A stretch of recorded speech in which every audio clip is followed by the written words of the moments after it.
Time to start putting the heads together. Now I clean these heads up pretty good after I lap the valves. But I'm still going to hit them with my favorite old brake clean here. Again, lint-free towel. Take one more wipe down on the seats. My valve train hardware I got from Texas Speed. So I've got the heavy-duty springs, new retainers, lightweight retainers, and then valve seals. Everybody, just because they're new parts doesn't mean they're clean. Again, cleanliness is everything here with putting the motor together. So, again, my favorite old brake clean. Make sure that all this stuff is clean. First step is to put the spring seats in and the valve seals. So this is the spring seat here. The top, I'll tell you what, I'll do this one here. So it just sets down in there. The valve seal looks like this. And it basically just pushes down over the stem or the boss in the head.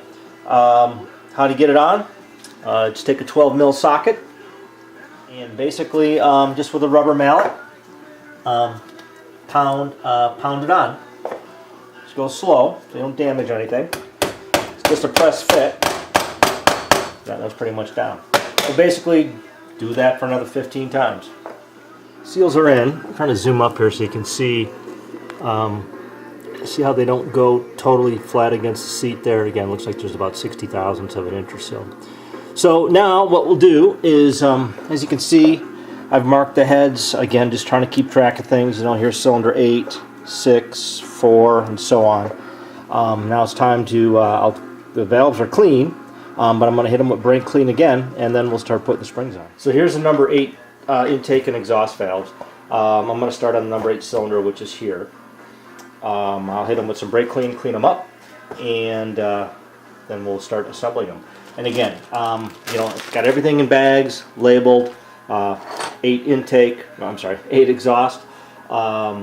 Just real important, you have to keep everything in order, and everything's got to be clean. But we'll clean these up, and then we'll start assembly. So first step will be to put the valves in. And what I'm going to do is the valve guide itself, I'm going to put a nice slathering of oil in there. Okay.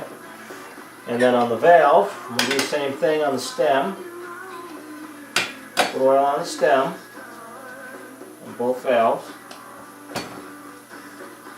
Make sure it's all on the stem. And then when you put this in here, rotate the valve. A little bit of resistance to the seal, but just give a little push and it'll go through. So this one from this side so you can see. Again, rotate the valve. You'll see it kind of come through. There we go. Alright, and then what I'm going to do is I'm going to put the head down to put the springs on. I bought the Crane Cam spring compressor, which is this here. It was like $100. But I just, it seemed to be the easiest one to use, and this is not going to be the first or the last LS motor that I build, so I'll certainly use it again. But to use this, you have to have the rocker rail, okay? Because this thing, how it works, is it basically sits on that rocker rail, and you bolt it down, and there's this piece here, okay, and it compresses, basically will compress the springs. You do two at a time. So first you gotta get the springs in place. I'm putting oil on top of the seats, put the spring down, give a little rotate. I don't think the oil should hurt. And I'm going to put a little oil on top of those springs. It's not going to hurt. So put those on.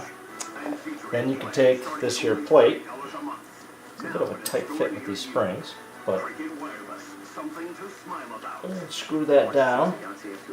And basically, it goes down pretty easy. What you want to do is look down through the top and try to get things centered.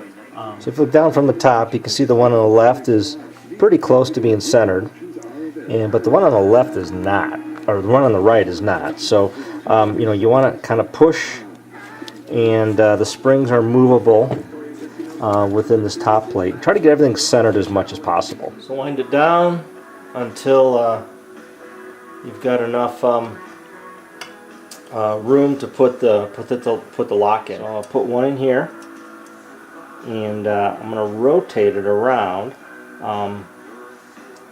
Probably show you from the top. This is another thing. I have a magnet handy, like that, just drop down.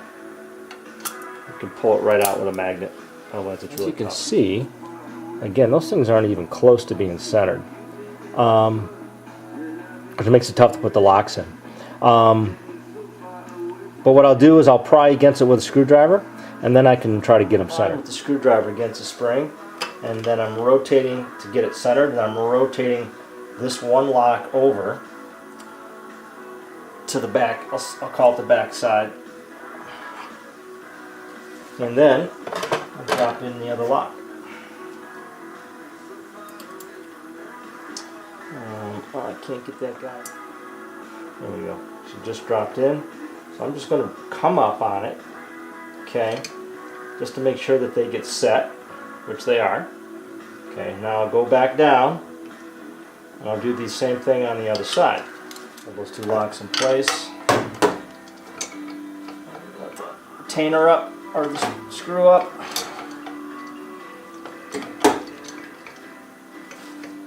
Alright, that'll do it. Yep. Alright. Let me get this off. I'll show you what it looks like, and I will finish up and do the other 4 cylinders. Pull the plate off. I always take a hammer and just hit on top the valve just real quick, just to make sure that everything is definitely in place. So there you go. 2 valve springs in place. So just finish up the rest of the other 3 cylinders, and we'll be done.